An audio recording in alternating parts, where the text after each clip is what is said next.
Let's read.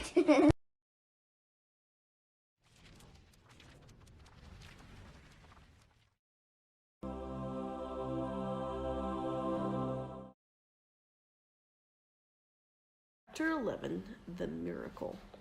The next day was foggy. Everything on the farm was dripping wet. The grass looked like a magic carpet. The asparagus patch looked like a silver forest. On foggy mornings, Charlotte's Web was truly a thing of beauty. This morning, each thin strand was decorated with dozens of tiny beads of water. The web glistened in the light and made a pattern of loveliness and mystery like a delicate veil.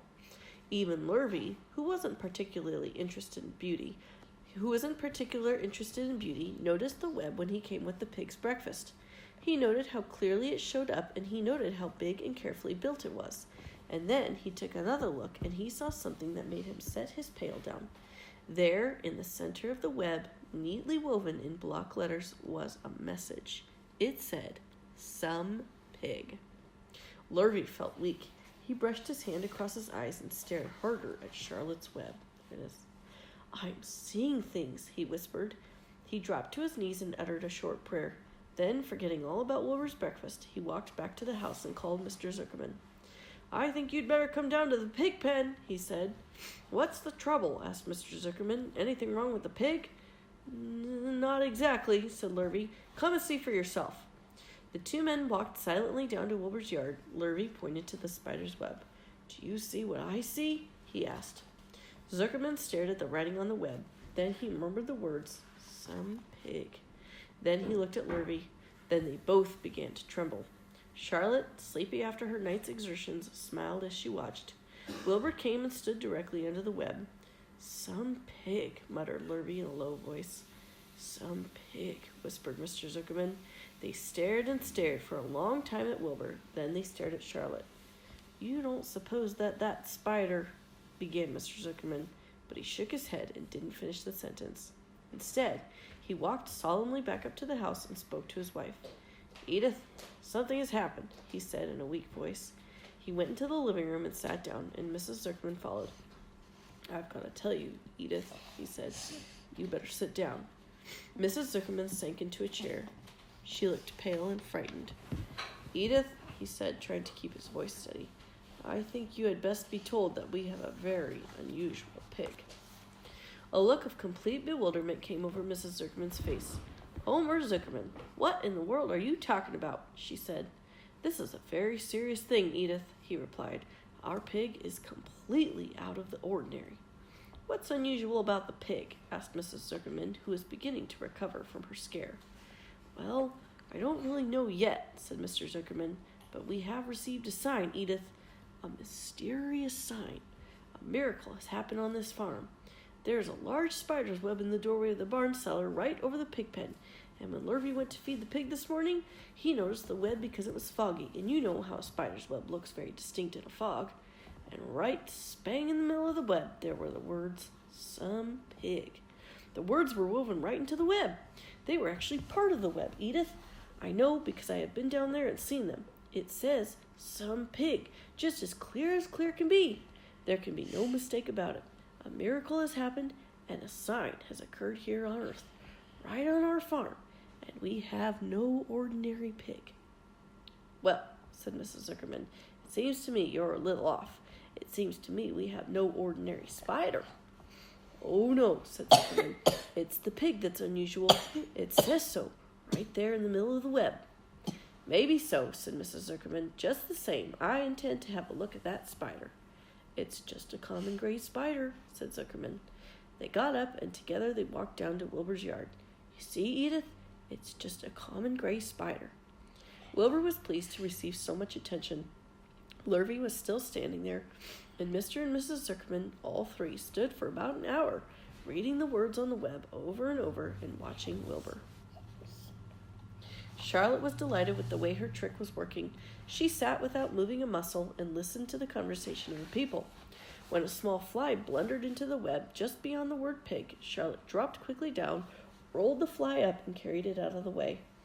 After a while, the fog lifted. The web dried off, and the words didn't show up so plainly.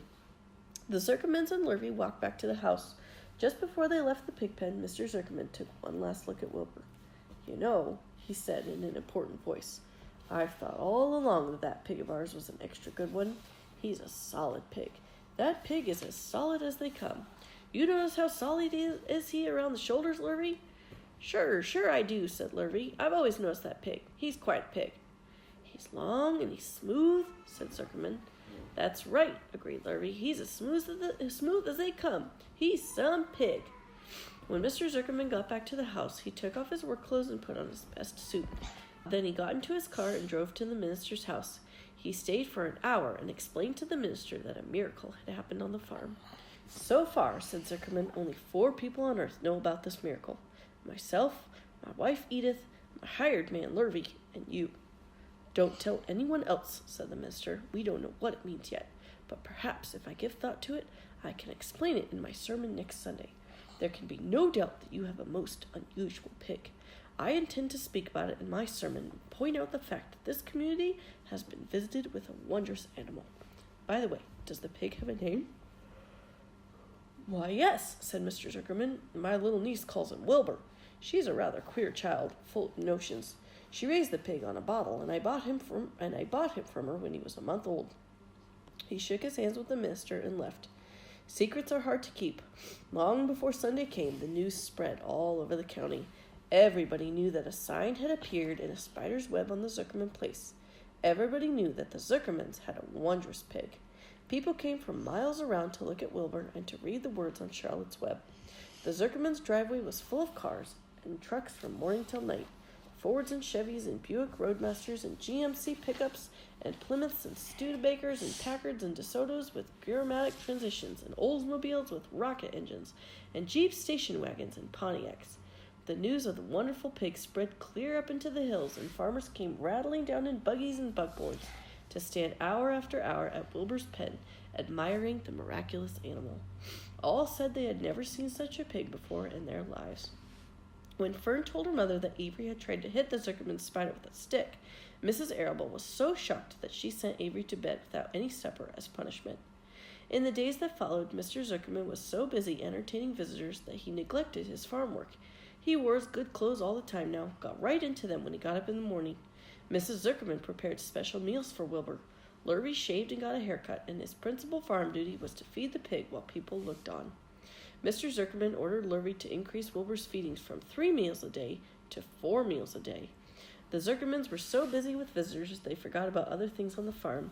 The blackberries got ripe, and Mrs. Zuckerman failed to put any blackberry jam. The corn needed hoeing, and Lurvy didn't find time to hoe it. On Sunday, the church was full. The minister explained the miracle. He said that the words on the spider's web proved that human beings must always be on the watch for the coming of wonders. All in all, the Zuckerman's pigpen was the center of attraction. Fern was happy, for she felt that Charlotte's trick was working and that Wilbur's life would be saved. But she found that the barn was not nearly as pleasant. Too many people. She liked it better when she could be all alone with her friends, the animals.